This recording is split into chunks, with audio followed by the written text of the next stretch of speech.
Pacifica Radio, I'm Christina Onnested. Israel must immediately halt its military offensive and any other action in the Rafah governorate which may inflict on the Palestinian group in Gaza conditions of life that could bring about its physical destruction in whole or in part.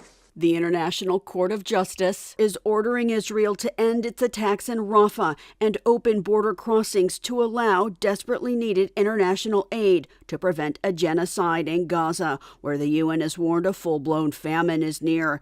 ICJ Justice Nawaf Salam read the order. The unhindered provision at scale by all concerned of urgently needed basic services and humanitarian assistance, and of course, necessitates that the respondent maintain open land crossing points, and in particular the Rafah crossing. He says Israel's caused further suffering on Palestinian civilians and ticked off a list including blocking aid, destroying infrastructure, making more than 1 million Palestinians fleeing Rafah to safety impossible. He also ordered Israel to allow United Nations investigators to enter Gaza to investigate allegations of genocide and to cooperate with that investigation. The Associated Press is reporting Israel is unlikely to heed those orders.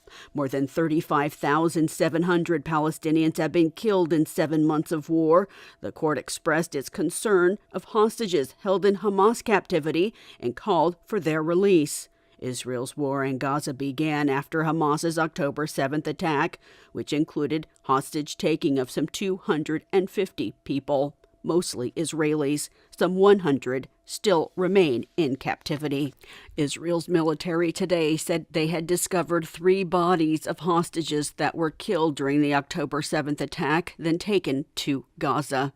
Republican lawmakers blasted university presidents they say capitulated to pro-Hamas, anti-Israel encampments on their campuses at a House hearing Thursday, while outside Democrats and university faculty and workers spoke in support of the student anti-war protesters, calling for universities to show restraint. Christopher Martinez reports.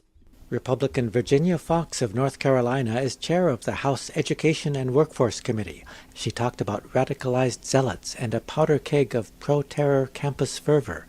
She took a special aim at university presidents Michael Schill of Northwestern and Jonathan Holloway of Rutgers, where they negotiated the dismantling of protest encampments without calling in police. Each of you should be ashamed of your decisions that allowed anti-Semitic encampments to endanger Jewish students. Northwestern President Schill. By engaging students with dialogue instead of force, we modeled the behavior we want to apply going forward. While the Republicans were largely raking the university presidents over the coals, some Democratic lawmakers joined activists at a news conference outside the Capitol, where they had a different message. Hands off our students, hands off our faculty and our workers. Todd Wolfson is an associate professor of journalism and president of the union Rutgers AAUP-AFT.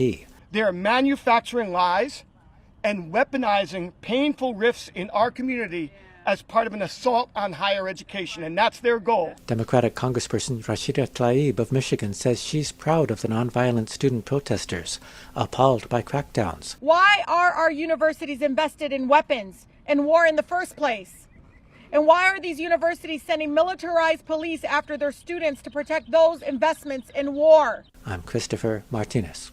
House Minority Leader Democrat Hakeem Jeffries is calling on Supreme Court Justice Samuel Alito to recuse himself from January 6th cases before the court after a second flag was identified outside one of his homes used by Trump supporters who stormed the U.S. Capitol on January 6, 2021 to stop the certification of Joe Biden's presidential win, fueled by false claims of election fraud. Max Pringle reports. The flag, flown upside down, has traditionally been used to signal distress, but it's lately been adopted by the hard right. It was ubiquitous at the January 6th U.S. Capitol insurrection. Alito said his wife put the flag up after a spat with a neighbor. Now a flag with a pine tree and the words "Appeal to Heaven," which dates from the time of the American Revolution, has been spotted flying outside Alito's vacation home in New Jersey, That flag was also visible on January 6th. It has become associated with the far right. House Minority Leader Hakeem Jeffries told reporters that Alito's credibility on upcoming January 6 cases is shot. He definitively needs to recuse himself from any matter pending before the United States Supreme Court that has to do with the January 6th violent insurrection. Republicans dismiss the flag controversy as a non-issue. For KPFA News, I'm Max Pringle. Louisiana lawmakers have approved a first-of-its-kind bill that would classify 2 abortion-inducing drugs, including mifepristone, as a controlled and dangerous substance akin to fentanyl. The governor is expected to sign it. Louisiana already has a near-total abortion ban. Catherine Carley reports. Elise Degree with the New Orleans nonprofit Women with a Vision says those without a valid prescription could face jail. This legislation is completely unnecessary in a state where abortion care is already criminalized. It will have healthcare providers in a bind, scared of criminalization not only for themselves, for their patients. I'm Catherine Carley for Pacifica Network and Public News Service. Republicans in the Senate blocked a border security bill from moving forward. It was bipartisan until Donald Trump told Republicans to oppose it. He wants to campaign on a border crisis. Immigrant rights advocates opposed the border security bill, saying it would be a return to Trump-era policies. I'm Christina Onnested, reporting for Pacifica Radio.